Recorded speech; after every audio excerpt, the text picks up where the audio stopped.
Did you guys ever hear my Jay-Z story? How I signed a Jay-Z? Or how Jay-Z threw my CD out in the garbage. Let's talk about how Jay-Z threw my CD out in the garbage.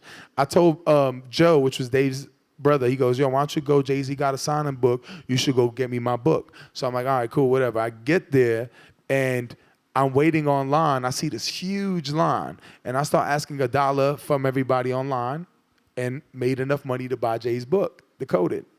And I said, look, if I buy this book and I meet Jay, I'm going to give him the CD, and he's going to sign me. That's how it's going to happen. I'm going to sign a Jay-Z like that. And nobody's got to tell me different. Yo, what's up? Can I get $1? What's up? Can I get $1? Boom, boom, get dollars. Before you know it, I made enough money to buy 4 books. I'm waiting online, finally get there. I see Jay, he's sitting there. This is a big fucking moment now. Jay-Z's sitting right there. He's looking at me. I'm looking at Jay. I'm like, oh, my God, this is a big fucking moment. Now, he's sitting there, and I see him. He's saying what up to everybody. You know, Jay-Z's so smooth, and, you know, and he's just sitting there like, what's up, what's up? And I'm like, oh, my God, this is really about to happen for me. Sorry, I'm getting up because I got swamp ass.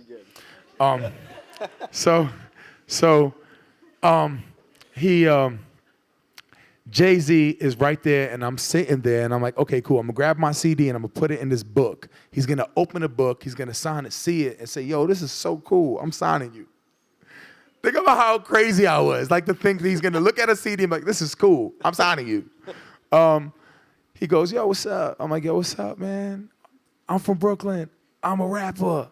This is my CD. And he goes, wow, that's so cool. He grabs the CD and throws it in the trash. And he goes, have a good day, man. What's your name?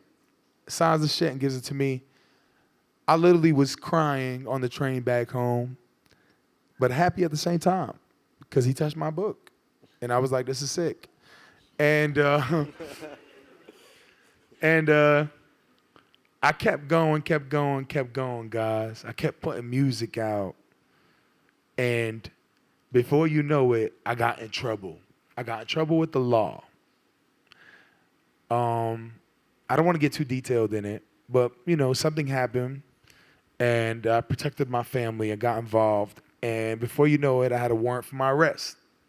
This is how my entire life changed, okay? So let me just tell you guys right now, if you're having a bad day right now, if something bad happens to you, don't be the type of person with when one tire pops, don't keep driving so you could pop all 3. Pull over for a second, fix that motherfucker, you know what I mean? Like, I always used to keep driving and fuck everything up. I fucked everything up, man. And I was upset. I was on Snake's album, and I was still in the hood. My sister called me. She had gotten into it over a parking spot, New York City. You know what I mean? You have a better chance of winning the lottery twice than finding a parking spot. I go outside to protect her, and I get in trouble. I jump on a plane, and I go to Iceland. I do a show in Iceland, make a bag, go to L.A. Now, there's a warrant for my arrest in New York, and I can't come back to New York. So that's why whoever knows my song 24 Hours in here, if you know my song 24 Hours, that's what that story is about. I had to leave New York in 24 hours. And I go to L.A. Now I'm doing trash. I'm living in somebody's closet. Bro, I'm 6'5". I had to curl up to sleep. I was in Santa Monica, sleeping in people's rooms and asking people to sleep at their crib. I've been through a lot of stuff in my life. This was the worst I've ever been through in my life. Family, not around. Friends, not around. Mike and Dave, not around. Nobody that was helping me, not around. Nobody was around. I was going through the worst in L.A. My friend Rory, at the time, Brad, and John, they were managing Tyler, the Creator, and they said, you know what? We're going to manage you. We manage YG, and you're going to be the next guy, and we also got a girl named Ella May. Who knows Ella May in here? Make some noise for Ella May, because you know what? Clap it up. Because that girl, I give props to Ella May, because that girl flew from London. I was there when Mustard found her, and her and I had the same manager, and we'd be in the crib. We'd be in the crib stressing. Like, is this going to ever happen? And we was in the room. Her brother was acting like he was the manager. Shit was crazy.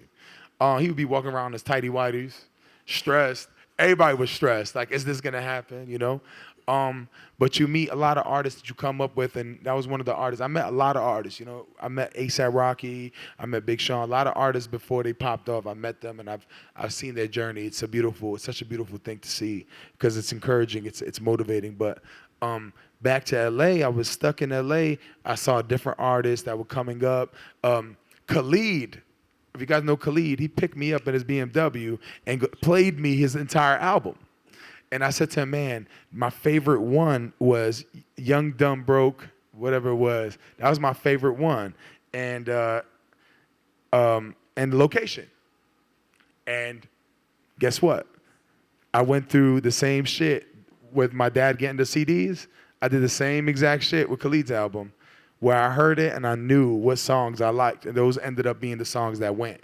So I'm meeting all these artists in LA now. I'm broke as hell. I'm driving my friend's Prius that breaks down every like 2 blocks. And I'm just like, damn, I'm really going through it. And guys, I swear, I kid you not, and I'm scared to even say this because I'm so embarrassed by it. But I was so low in my life that I was gonna end my shit. What I mean by end it, I was done with the world. I think it was time for me to go. I was out. I said to myself, this decision I was making, I don't want to be here no more. I felt trapped in the world. I wanted to get out. I didn't want to be here. And again, another on moment, there was a guy named Josh invited me to a party for this big writer named Detail, who wrote Beyonce records, Drake records, did a bunch of stuff. Really not proud of that man of the other things he's done, but the music was good, and it was his birthday party, and I decided to go there. I don't know what made me go, but something was telling me to go. And that's why I feel I have angels on the other side, because I don't have no connections in this business. I don't have nobody really helping me, but it's always things that pop up. Rather is the twins, rather is this, somebody always pops up to like tell me, hey man, come with me. Like that girl, come. Something always pops up. And sometimes in life, a lot of us don't look at the signs. You understand what I'm saying? Look, a lot of us tend to ignore people that are trying to help us. You know, it's like that, it's like that man who was in church and it was flooding. And somebody said, yo, man, get in my car, I'm gonna help you. And he goes, no, I'm good, God got me. And then the boat comes. And he's like, yo, man, get on the boat. He's like, no, I'm good, man, God got me. And then the helicopter comes. He's like, yo, you about to die. Here's the ladder. He's like, nah, I'm good. God got me. And he dies. He goes to heaven. God, what happened? He's like, man, I sent your dumbass a car, a boat, and a helicopter. You ain't take none. You got to look at people as help. You always need to look at people as angels. That's how I see things. You know, people trying to help you, those are blessings, you know. And I went to that party. Somehow, some way, these 2 kids from London. Oh my God, Khalid just popped up. What the hell? He's saying what up. He's like laughing at the story. Oh my God. Shit. Oh my God, that's so weird. I look up there like, oh, what the fuck? Oh, shit. But yeah, I went to this party and I went to this party and I met these 2 kids from London and they said to me, hey, we should do a session. And I said, man, let's do it. And they invited me, and I was not even gonna go, I promise you. They text me, are you still coming in an hour? While driving right next to their house.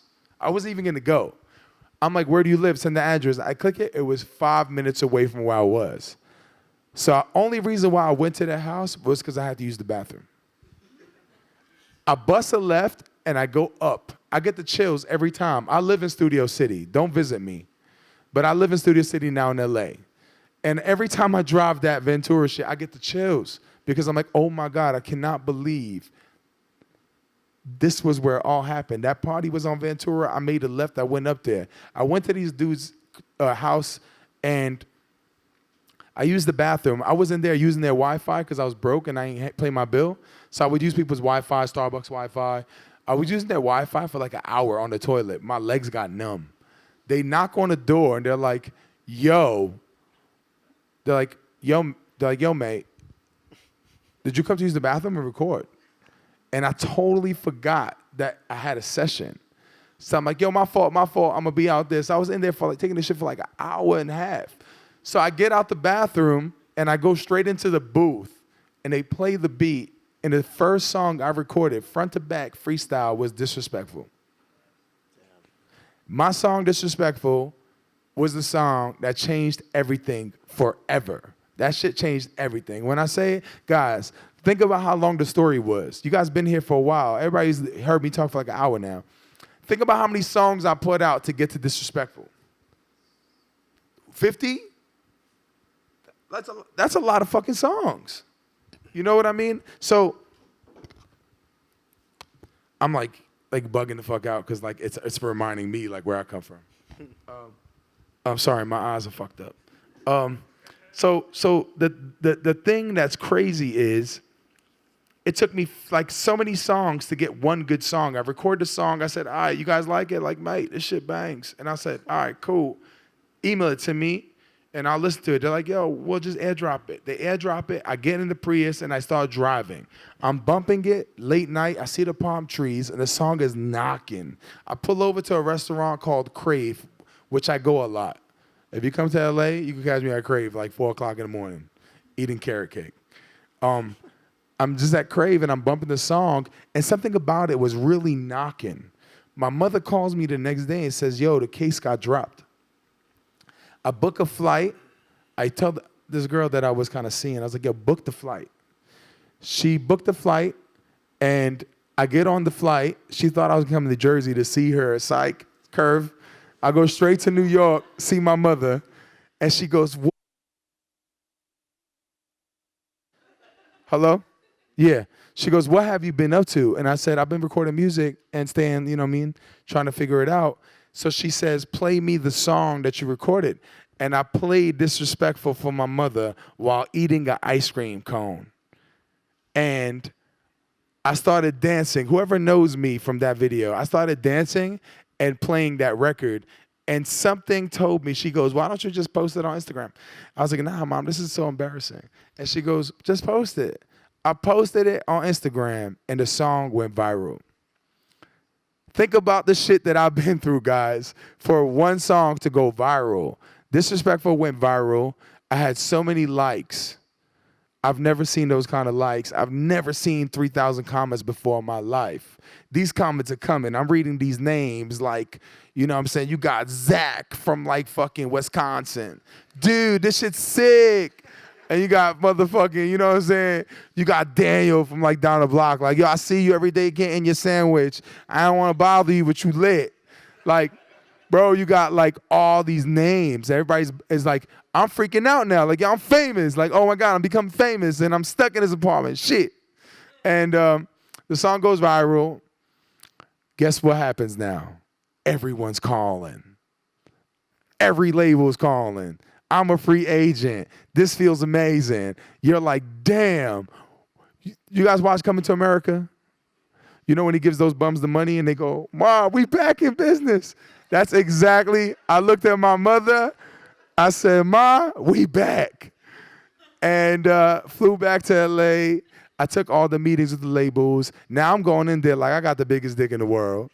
So I'm going in there like, you know, I have the leverage now. You know, I used to be so afraid of walking into these labels because I was like, is my shirt right? I used to scream at my mom and dad and my sister like, am I looking good? Am I looking good? And because I was so afraid of one thing being off where they won't give me my record deal. And now walking into these rooms and I'm like, do I like you, bitch?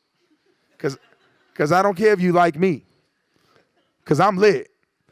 You know what I'm saying? The worst thing you can do, if I walk in with a peacoat, I'm not going to say what label, but this is how one idiot lost me.